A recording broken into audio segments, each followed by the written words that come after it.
Good morning. आज हम नया टॉपिक स्टार्ट करने जा रहे हैं। नाम है नई एक्सरसाइज दो चरों वाले रेखिक समीकरण और असमीकरण।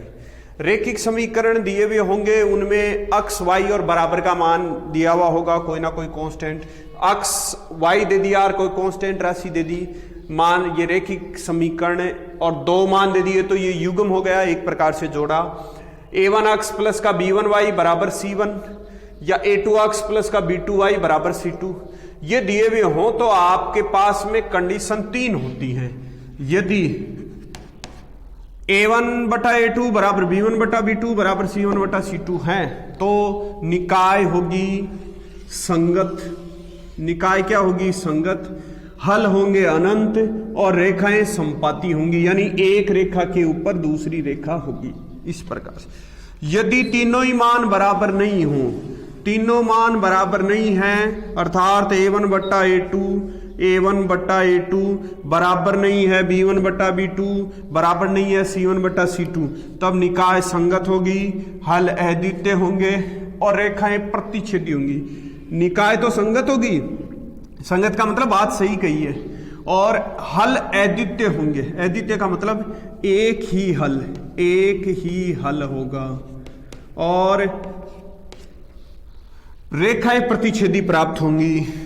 और तीसरी शर्त, दो मान तो बराबर हो जाएं और तीसरा मान बराबर नहीं हो, तो आप जानते हो यदि दो को बराबर कर दो और तीसरे को बेचारे को ऐसे ही छोड़ दो तो क्या वो संगत बात है? नहीं है। अतः है वो क्या होगा? असंगत होगा और उसका कोई भी हल नहीं निकलेगा और रेखाएं समानांतर होंगी। इस प्रकार से समांतर रेखाएं प्राप्त होंगी। ये था आपका इस प्रकार से a1 बटा a2, b1 बटा b2 और c1 बटा c2 से मान निकाल करके किसी निकाय के बारे में संगत है या नहीं है, असंगत है, किस प्रकार से हल होंगे, ये शर्त थी। एक बार दोबारा देख लो। यदि तीनों मान बराबर हैं तो निकाय संगत, हल अनंत होंगे, रेखाएं संपाती होंगी। यदि तीनों मान बराबर नहीं है, निकाय संगत, हल अद्वितीय और रेखाएं प्रतिच्छेदी होंगी। और यदि तीनों मान में से दो तो बराबर हैं और एक बराबर नहीं है तो रेखाएं समांतर होंगी तथा निकाय असंगत और कोई भी हल विद्यमान नहीं होगा। अब इसका पहला प्रश्न इसी के ऊपर आधारित है। प्रश्न देखो क्या है। प्रश्न में ये कहा है अनुपातों a1 बटा a2, b1 बटा b2 और c1 बटा c2 की तुलना करके ज्ञात करो कि निम्न रेखिक युग्म संगत है या नहीं है। तो हम पहले वाले प्रश्न से स्टार्ट करते हैं, आप देखते ही बता सकते हो। पहला प्रश्न है 2x माइनस का 3y बराबर 8 और 4x माइनस का 6y बराबर 9। अब आप देखते ही बताओ a1 बट्टा a2 बराबर क्या होगा?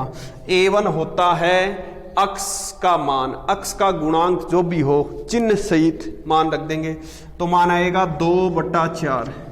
2 में 4 का भाग देने पर 1 बट्टा 2 आ जाएगा। फिर बात करें b1 बट्टा b2 की, b1 बट्टा b2, b1 का मतलब हो गया y का गुणांक चिन्ह सहित लिखना है, माइनस का 3 और माइनस का 6, ये भी वापस वही भाग जा रहा है 1 बट्टा 2। फिर c1 बट्टा c2 मान दे दिया साहब कितना? 8 और बट्टा में कितना है? 9। देखते हुए बताओ आप कि a1 और a2 तो बराबर, a1 बटा a2 बराबर है किसके? b1 बटा b2 के, b1 बटा b2 के। 1 बटा 2 तो 1 बटा 2, परंतु तीसरा मान बराबर नहीं है, c1 बटा c2 क्या नहीं है? बराबर नहीं है। अतः है निकाय क्या होगी? अतः है निकाय असंगत या युग्म असंगत है। युग्म क्या है? असंगत है। ये तो हो गया कौन से प्रश्न की बात? पहले का पहले की निकाय या युग्म असंगत है। असंगत क्यों हुआ? क्योंकि दो मान तो बराबर थे परंतु तीसरा मान बराबर नहीं आया, इसलिए युग्म क्या हो गया? असंगत हो गया। फिर आगे वाले की बात करते हैं हम। आगे यहां देखो 3x माइनस का y बराबर 2, 6x माइनस का 2y बराबर 4, ये दिया हुआ। अब बताओ a1 बटा a2 का मान यहां कितना है? a1 बटा a2 3 बटा 6 अर्थात 1 बटा 2। फिर बोलो b1 बटा b2 का मान कितना है? b1 का मान -1 बटा B2 का मान भी माइनस का 2 हो जाएगा तो 1/2। फिर बोलो C1/C2 का मान क्या है 2/4, 2 में 4 का भाग देंगे तो 1/2। ये सारे मान आपस में बराबर हैं। A1/A2 B1/B2 बराबर है किसके C1/C2 के।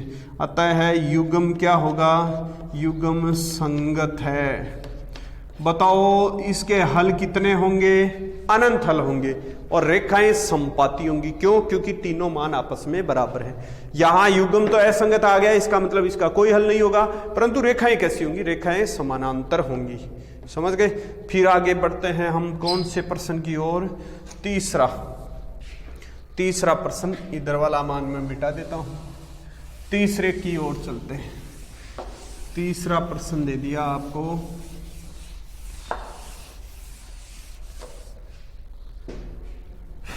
इसका तीसरा पार्ट दिया हुआ है 2x माइनस का 2y बराबर 2, 4x माइनस का 4y बराबर 5।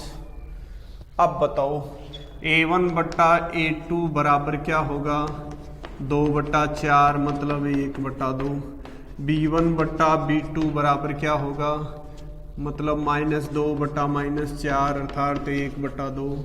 C1/C2 बराबर क्या होगा 2/5। क्या A1/A2 बराबर है B1/B2 के? ये बात तो सही है, B1/, परंतु C1/C2 क्या नहीं है, बराबर नहीं है। दो मान तो बराबर है, तीसरा मान बराबर नहीं है। अतः निकाय क्या होगी, युग्म।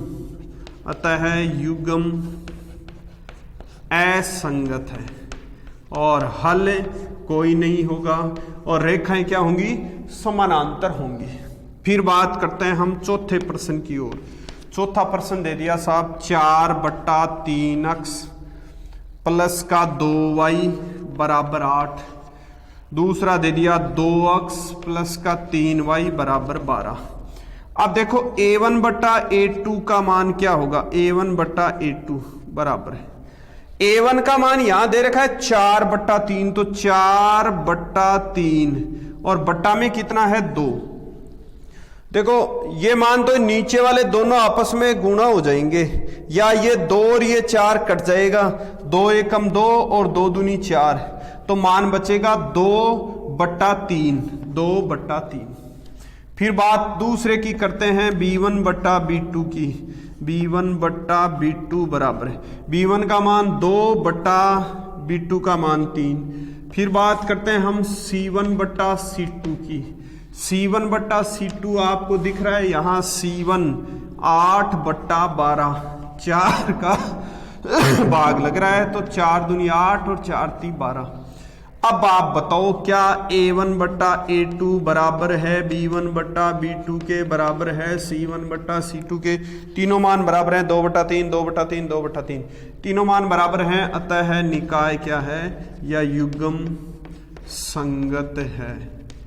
इस प्रकार से आपको किसी युग्म को संगत या असंगत बताना है। संगत कब होता है, जब या तो तीनों ही मान बराबर हो या तीनों ही मान बराबर नहीं हो। दो मान बराबर हो और एक मान बराबर नहीं हो तो निकाय असंगत होता है। इस प्रकार से आपको याद रखना है। धन्यवाद।